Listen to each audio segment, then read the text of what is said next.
नमस्कार, मैं हूं मनोज बनू। आप देख रहे हैं आंकड़े हमारे। फैसला आपका विस्तार से चर्चा करेंगे। एक बड़ा विषय है और इस खबरों के सफर में जो बड़ा विषय है वो है इजराइल हिजबुल्लाह युद्ध के बीच का। जी हां, ईरान ने इजराइल पर हमला करके एक बार फिर से मिडिल ईस्ट की आग को भड़का दिया है।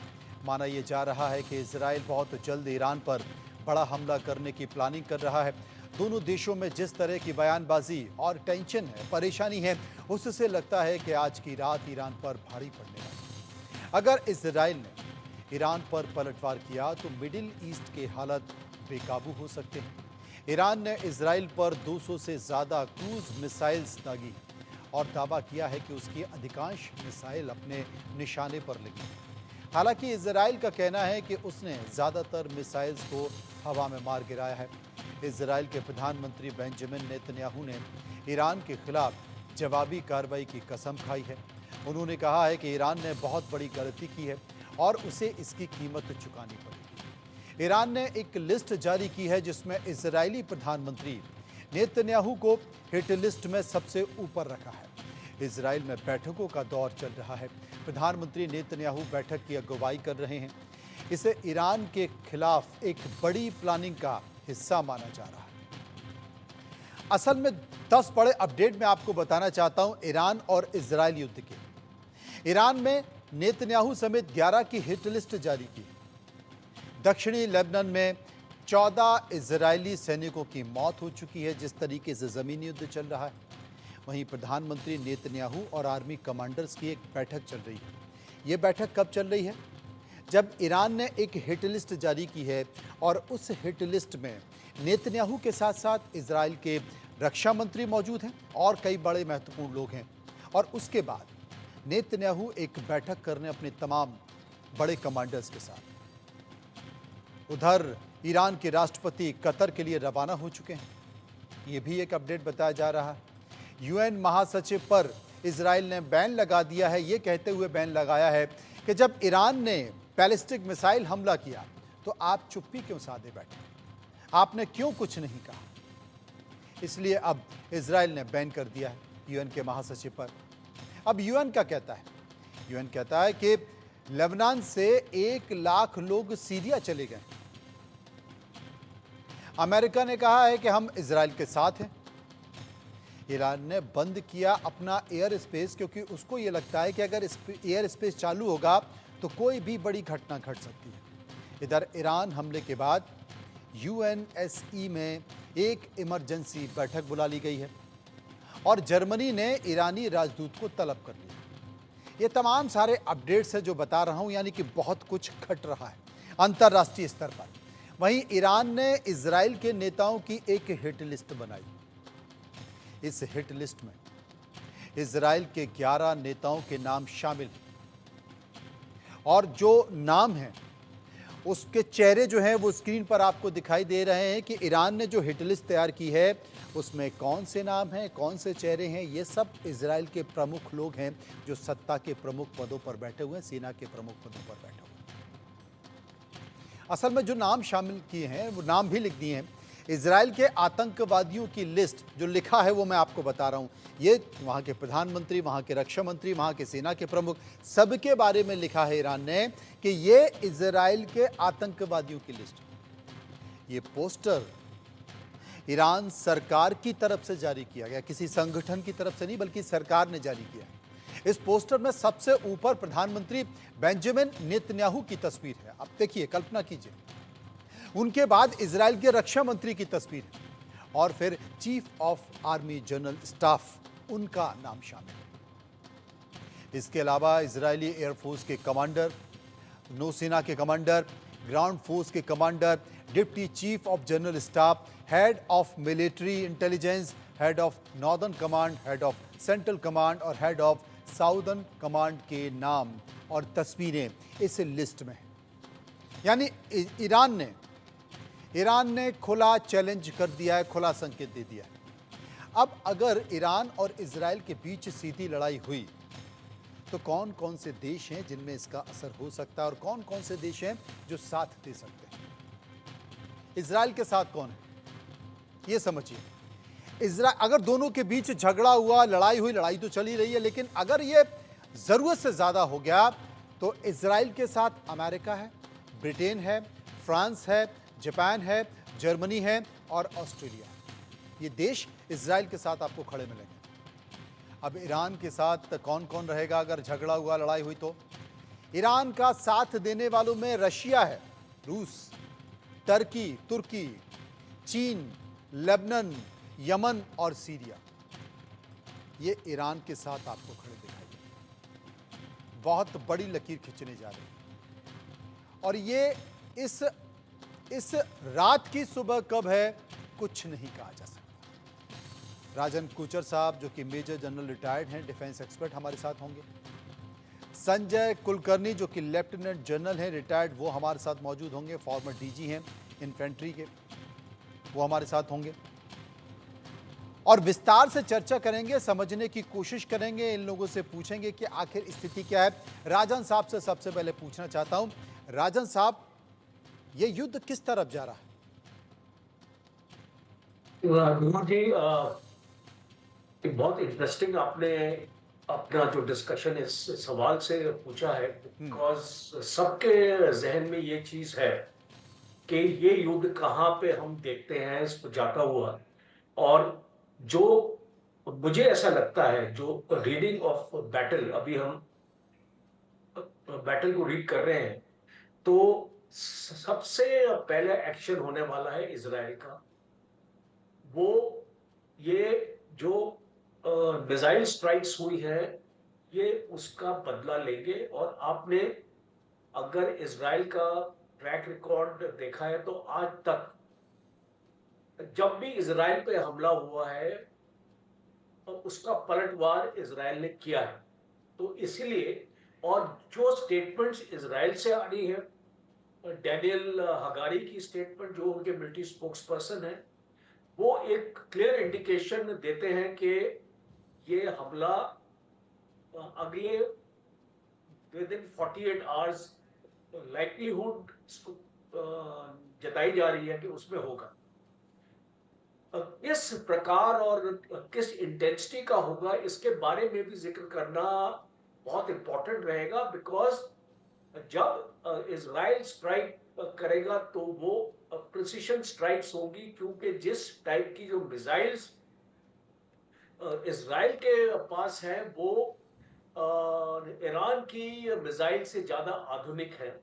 और इसीलिए हम एक्सपेक्ट करते हैं, अगर टारगेट को हम इसको आइडेंटिफाई करते हैं कि ईरान में क्या क्या टारगेट्स को एड्रेस किया जाएगा, उसमें जो भी ईरान का न्यूक्लियर रिसर्च सेंटर है, न्यूक्लियर साइट्स पे अटैक नहीं होगा, रिसर्च पे होगा। क्योंकि जो भी प्रोग्रेस ईरान करना चाहता है उसको बंद करने के लिए, as far as nuclear concern. दूसरा, जितने भी उनके जो ऑयल डिपोज हैं और ऑयल रिफाइनरीज हैं, उनके ऊपर होगा। बिकॉज डायरेक्ट चोट पहुंचेगी ईरान की इकोनॉमी को। तीसरा अटैक होगा जो उनके कमांड एंड कंट्रोल सेंटर्स हैं। चौथा अटैक होगा उनके एयर बेसिस पे, जहां पे उनके मिसाइल एसेट्स लगे हुए हैं, एयर डिफेंस एसेट्स लगे हुए हैं और उनके हवाई जहाज वहां पे तैनात है। तो इस टाइप की टारगेट आइडेंटिफिकेशन हम देख सकते हैं। और ईरान क्षमता रखता है अपने F-35 स्टेल्थ फाइटर को भी इस्तेमाल करके, और मिड एयर इसको रिफ्यूलिंग पॉसिबल है इन एयरक्राफ्ट में। और 2000 किलोमीटर का डिस्टेंस है जो इनका रेडियस ऑफ एक्शन में फिट बैठता है। अब सबसे इंपॉर्टेंट आ जाता है यूएस का रोल, क्योंकि हमने अगर इजराइल का ये हमले इसको देख लिया तो इसको यूएस का भी जो रोल, फिलहाल जो उनके स्पोक्स पर्सन है वो बताते हैं कि वो ईरान के साथ है। जो भी ईरान को मदद चाहिए in terms of ammunition, in terms of military equipment. और जैसे आपने बताया, नेटो कंट्रीज भी इजराइल के साथ है। तो इजराइल के साथ यूएस है, नेटो कंट्रीज है, और जो भी इज़राइल को रिक्वायरमेंट है इस युद्ध को लड़ने के लिए इज़राइल को वो मिलेगा। यूनाइटेड स्टेट्स अभी डायरेक्टली इसलिए इन्वॉल्व नहीं होंगे क्योंकि यूनाइटेड स्टेट्स के जो मिलिट्री एसेट्स हैं आपके जॉर्डन में है, इराक में है, बहरीन में है, यूएई में, ये सारे टारगेट्स बन सकते हैं ईरान की मिसाइल्स के लिए। ये इसीलिए सभी टारगेट बन सकते हैं। एक बहुत बेहतर तरीके से आपने दर्शकों को समझाने की कोशिश की। कुलकर्णी साहब मेरे साथ मौजूद हैं। कुलकर्णी साहब, इजराइल एक साथ 4 दुश्मनों से लड़ रहा है। ईरान है, यमन है, लेबनान है और गाजा है। अगर इनकी ताकत का जिक्र किया जाए, थोड़ा सा अंतर अगर करें, तो इजराइल के पास जो स्थिति है उसमें अगर दोनों का मिलिट्री पावर देखा जाए तो मिलिट्री पावर बहुत कुछ कहता है इजराइल और ईरान का। अगर इजराइल की हम बात कर लें तो 6,70,000 हैं उनके पास सैनिक, ईरान के पास 11,80,000 हैं। और डिफेंस बजट की अगर हम बात करें तो डिफेंस में 2 लाख करोड़ रुपए का इजराइल के पास है और 83,000 करोड़ का ईरान के पास है। 1,370 टैंक हैं इजराइल के पास, ईरान के पास 1,996 हैं। इसके साथ साथ 64 जहाज इजराइल के पास हैं। नेवल फ्लीट जो है वो 101 जहाज हैं और 612 एयरक्राफ्ट इजराइल के पास हैं और 551 ईरान के पास है। ये जो ताकत है और एक साथ 4 देशों से लड़ना इजराइल का, आपको क्या देता है? हम वो तमाम देशों की सूची भी दिखा रहे हैं कि अगर युद्ध बहुत ज़्यादा मतलब बियॉन्ड द लाइन गया तो फिर आप ये मान के चलिए कि ईरान के साथ कौन खड़ा होगा, इजराइल के साथ कौन खड़ा होगा। ठीक वैसे ही जैसे यूक्रेन के साथ नाटो देश तो खड़े हुए हैं, लेकिन मतलब उतनी ही रसद उसको पहुंचा रहे हैं कि बस तुम लड़ते जाओ, इस रात की कोई सुबह दिखाई नहीं देती। क्या वैसा ही यहाँ होगा या यहाँ स्थिति परिस्थिति बिल्कुल बदल सकती है और खराब हो सकती है और वर्ल्ड वॉर की ये स्थिति आ सकती है? धन्यवाद मनोज। मैं कहूंगा कि अगर हम आकलन करें, जरूर ईरान के पास या बाकी देशों के पास क्वांटिटीज होगा पर क्वालिटी नहीं है। और दूसरी बड़ी बात कि आप देखें तो इसराइल के साथ यूएसए खड़ा है, बाकी देश तो चलो हैं पर यूएसए खड़ा है और यूएसए ने भाग लेकर के दिखाया है। और जिस प्रकार से 180 मिसाइल फायर हुए हैं उनको कामयाब करने में यूएसए का भी बहुत बड़ा हाथ है। जहां तक नाटो का सवाल है, टर्की जो है वो नाटो का सदस्य है पर वो ईरान के साथ खड़ा है, तो एक अजीब सी विडंबना है। और अगर आप देखें भी तो मुझे नहीं लगता कोई भी चाहेगा कि किसी की तरह से ग्राउंड इन्वेजन जो है ईरान के ऊपर कोई करने की कोशिश करेगा। सो जहां तक एयरक्राफ्ट का सवाल है, तो जो एयरक्राफ्ट इजराइल के पास है या जो अमेरिका के पास है वो तो बहुत बहुत एडवांस्ड है। ईरान के पास ऐसे कुछ भी नहीं है। और जहां तक ईरान के साथ जो देश खड़े हैं वो कोई खास ऐसे माने नहीं रखते हैं। रूस नहीं आएगा उसके सपोर्ट पे आज की तारीख पे, क्योंकि वो खुद यूक्रेन में है। चीन नहीं आएगा क्योंकि चाहे वो उनके साथ हो। नॉर्थ कोरिया है, सप्लाई कर सकता है कोई, पर कोई भी नहीं आएगा।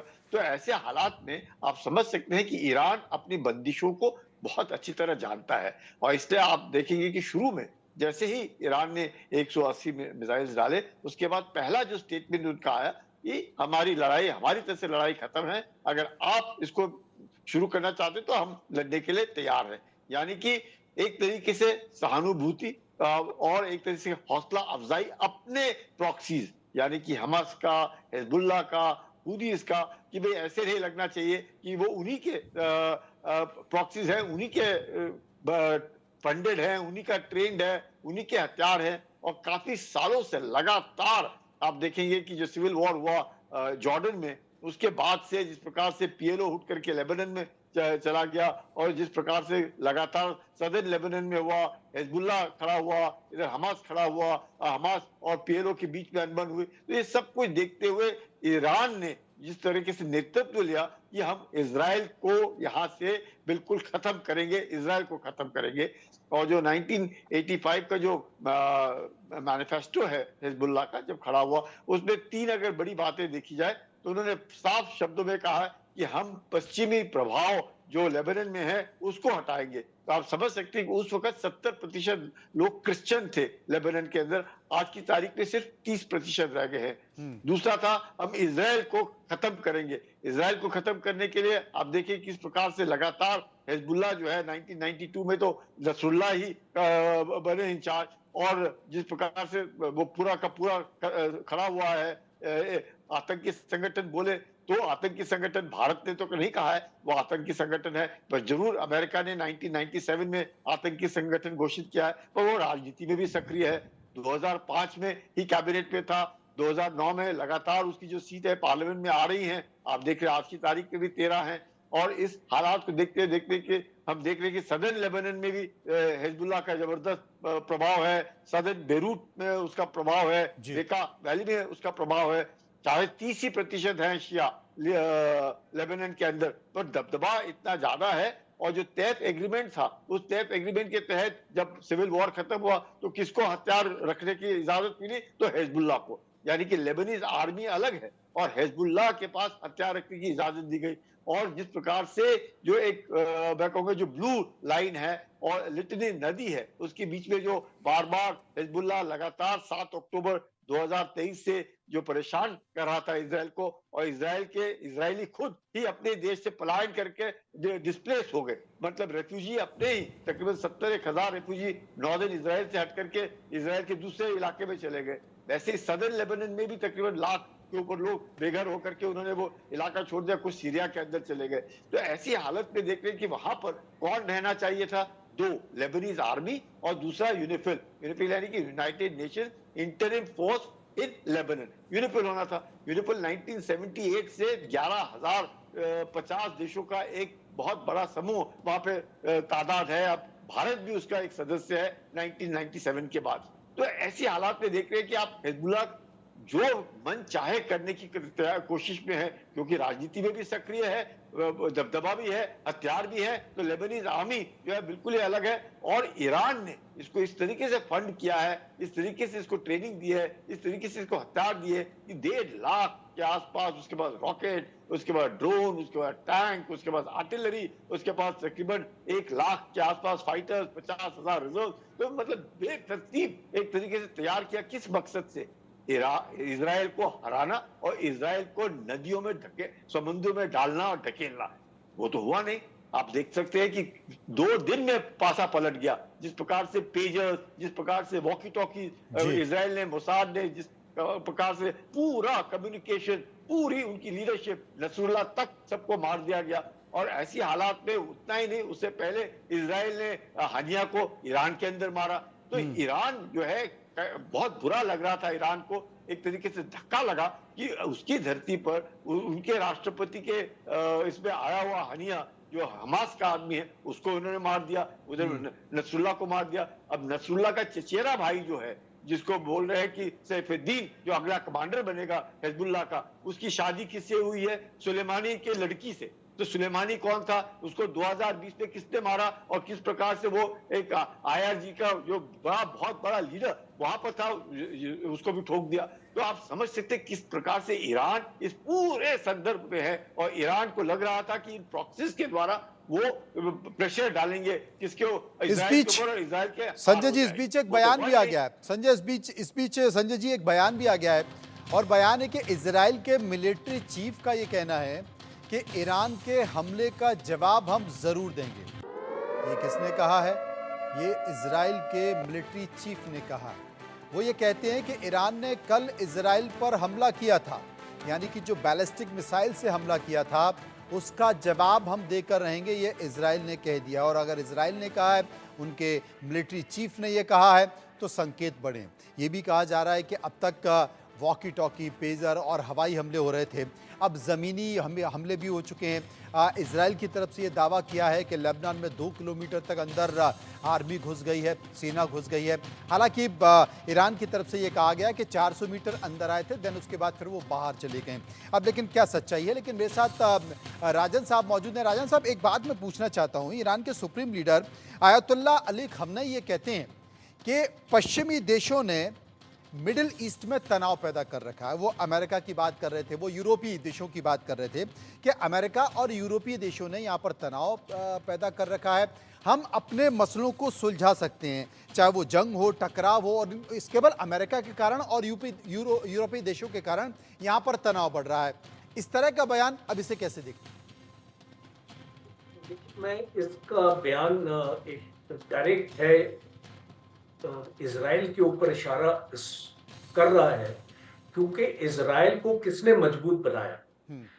अगर ये ईरान चाहता है कि इजराइल हमेशा कमजोर रहे और पैलेस्टीनियंस के दबाव में रहे, और यही खुमैनी है, अगर आपको याद होगा 1.5 साल पहले उसने एक स्टेटमेंट दिया था कि हम इजराइल का नामो निशान मिटा देंगे। बिल्कुल। तो अगर यही खुमैनी एक टाइम पे बोल सकता है कि हम उसका नामो निशान मिटा देंगे, और जितने भी पीस एग्रीमेंट्स इनिशिएट हुए, अब्राहम अकॉर्ड जो है, आप जानते हैं कि अब्राहम अकॉर्ड की वजह से ही गजा में उसको अटैक हुआ था।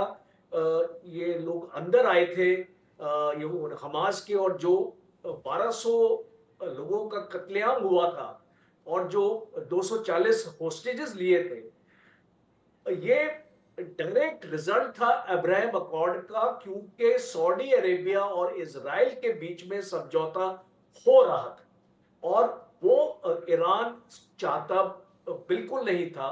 तो ये एक डबल स्टेटमेंट मैं इसको मानता हूं कि आप देख रहे हो कि आपस में समझौते हो रहे हैं, पर आप नहीं चाहते कि वो समझौता हो, और इसीलिए आपकी आज जो तलवार है वो वेस्टर्न नेशंस की तरफ है, क्योंकि इजराइल अगर आज आज ये आपके अगेंस्ट हिमाकत करता है, तो उसकी एक मेन वजह यह है कि वेस्टर्न पावर्स उसको सपोर्ट कर रही है। तो ये साफ है कि ये एक डबल स्पीक स्टेटमेंट है और हमको इसको एब्सोल्युटली नजरअंदाज कर देना चाहिए। दूसरा एक इंपॉर्टेंट इनपुट आया है आज शाम को ही, ये जो इजराइल की फोर्सेस हैं जो लेबनान में गई थी, एक रेड के लिए इनकर्शन हुआ था। अभी सुनने में आया है कि इजरायली मिलिट्री स्पोक्सपर्सन ने अभी स्टेटमेंट दिया है कि उसमें से 8 इजरायली सोल्जर्स मारे गए। तो एक एक्सप्लोसिव ब्लास्ट हुआ है उस, और इसको हिजबुल्ला ने क्लेम किया है कि ये उनकी वजह से ये एक सक्सेस है। तो हम ये अभी मान के चल रहे हैं कि अभी ये जो लड़ाई है, बिकॉज एक बार आप देखेंगे कि इजराइल अपनी नॉर्मली कैजुअलिटीज को इतनी आसानी से लेता नहीं है, और ये लड़ाई के इनिशियल फेज में हुआ है कि जब ये लोग अंदर गए हैं रेड के लिए और गांव के अंदर गए, इनको गांव के घरों के नीचे से टनल्स भी मिले हैं जी। जिसको हिजबुल्लाह इस्तेमाल कर रहा था, और 25 गांव को हिदायत भी दी हुई है लोगों को इवैक्यूएशन की वहां से। तो ये सब बैकग्राउंड रखते हुए पहली कैजुअलिटीज इजराइल डिफेंस फोर्सेस की हुई है। इसीलिए मैं इस स्टेज पर इसको बताना चाहूंगा कि आप हिजबुल्लाह को कम मत आंकिए। वो एक ट्रेंड फाइटर है, वो 10 साल से गुरिल्ला वॉरफेयर में ट्रेनिंग अपनी कर रहा है, और आज अगर आप उससे इसको लड़ेंगे और भिड़ेंगे तो गुरिल्ला वॉरफेयर ही होगा। आप सोचते हैं कि आप ये अपने आप उसको टैंक्स ले जाएंगे और एक कन्वेंशनल तरीके से हिजबुल्लाह को खत्म करेंगे, वो पॉसिबल नहीं है, क्योंकि हिजबुल्लाह के पास ऐसी कोई फौज नहीं है जो कन्वेंशनली आपके साथ लड़ सके। आपको उसकी लड़ाई में उसको हारना पड़ेगा, और बिल्कुल, उसकी लड़ाई में, उसके पैंतरे में आपको उसको हराना पड़ेगा, तभी आपको जीत हासिल हो सकती है। हमारे साथ संजय जी मौजूद है। संजय जी, एक बात मैं पूछना चाहता हूँ, यहाँ पर बार बार ये कहा जा रहा है कि अमेरिका है जो खेल रहा है। अमेरिका यूक्रेन के ज़रिए रशिया से खेल रहा है, अमेरिका इजराइल के ज़रिए ईरान से खेल रहा है। क्या है ये, क्या क्या इकोनॉमी से जुड़ा हुआ मामला है? क्या ये तेल से जुड़ा हुआ मामला है? ये व्यापार से जुड़ा हुआ मामला है? अमेरिका सबको अपनी उंगलियों पर नचा रहा है, या फिर यह अमेरिका का बिजनेस इंटरेस्ट है? वो उनके हथियारों का बिजनेस कैसे बढ़े, दूसरे देश उसे कैसे खरीदें, क्या है ये मैं समझना चाहता हूं आपसे। ये देखिएगा मनोज जी, आप देखिए इतना सब कुछ होए, कितने सुन्नी देश आगे आकर के खड़े हुए हैं और बोल रहे हैं और या इजराइल की निंदा कर रहे हैं। कोई नहीं कर रहा है सिवाय टर्की जो बोल रहा है, क्योंकि ये पूरे मिडिल ईस्ट वेस्ट एशिया में तीन इंटरेस्ट हैं। एक सऊदी अरेबिया, दूसरा पुराना ऑटोमन एम्पायर टर्की, और अब ईरान जो 78-79 जो रेवोल्यूशन हुआ उधर, उसके बाद से जिस प्रकार से वो एक नेतृत्व करना चाहता है, क्योंकि जो सिविल वॉर जॉर्डन में हुआ और जिस प्रकार से जॉर्डन के सिविल वॉर में फिलिस्तीनियों को मारा गया, 25,000 फिलिस्तीनी ब्लैक सितंबर ऑपरेशन में मारे गए, और वो ब्लैक सितंबर का ऑपरेशन कौन लीड कर रहा था? तो पाकिस्तान के जियाउल हक, वो वहां पर थे जिन्होंने फिलिस्तीनियों को किंग हुसैन जो जॉर्डन के किंग है उनके इशारों पर 25,000 फिलिस्तीनियों को मारा, और ये सारे फिलिस्तीनी उठ करके कहां गए? लेबनान में गए, यासर अराफात के नीचे। तो ऐसे उस माहौल में हम देखते हैं कि यूएसए जो है, अमेरिका का एक दबदबा था मिडिल ईस्ट के अंदर। तेल यस मोस्ट इंपॉर्टेंट था, एनर्जी, सऊदी अरेबिया हुआ, इराक हुआ, इससे पहले जब राजा पहलवी थे ईरान में उस वक्त जो अमेरिका का इंफ्लुएंस था, तो तेल को लेकर के एक दबदबा यूनाइटेड स्टेट्स का था। धीरे धीरे करके देखा कि जो अनबन शुरू हो गई रेवोल्यूशन के बाद ईरान और अमेरिका के बीच में, और हमने देखा कि चीन ने किस तरीके से मध्यस्थता करते हुए ईरान और सऊदी अरेबिया, जिनके बीच में सालों साल अनबन थी, बातचीत नहीं थी, उनको दोनों को लाने की कोशिश की।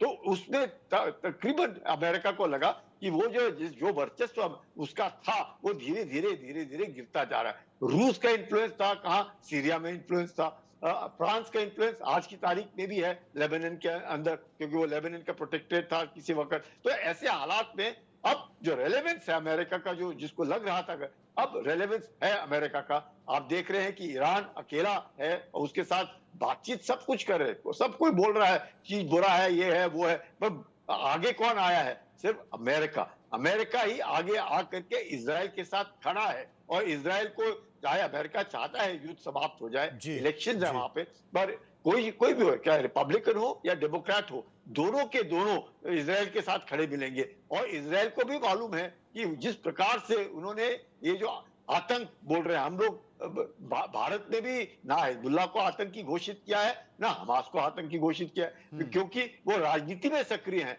हमास किसको चला रहा था? गाजा पट्टी को। और हिजबुल्लाह किसको चला रहा था? लेबनान में खुद के पार्लियामेंट में बैठ करके वो राजनीति में सक्रिय है। तो ऐसे हालात में आप देखते हैं कि, और ये तीनों के तीनों जो मैं कहूँगा हुदी हो, हिजबुल्लाह हो, हमास, किसके इशारों पे काम कर रहा है? ईरान। ईरान के साथ हमारे भी रिश्ते अच्छे हैं, इजराइल के साथ भी हमारे रिश्ते अच्छे हैं। तो अमेरिका का जो दबदबा था वहां पे अमेरिका को लगा कि ऐसे नहीं होना चाहिए कि कहीं चीन आकर के उस वैक्यूम में आकर के अपना अमेरिका को डिस्प्लेस कर दे, क्योंकि अमेरिका भी अब धीरे धीरे जिस प्रकार से यूक्रेन में बेसिकली सारा खेल डिप्लोमेसी का भी है, कूटनीति का भी है, और जो तमाम दूसरे देश हैं वो इसी तरह दूर से देखकर अपनी डिप्लोमेसी और कूटनीति के तौर पर आगे बढ़ रहे हैं।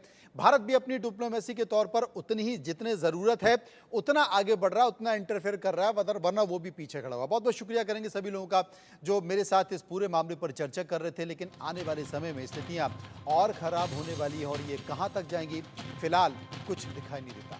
आगे बढ़ते हैं और बात कर लेते हैं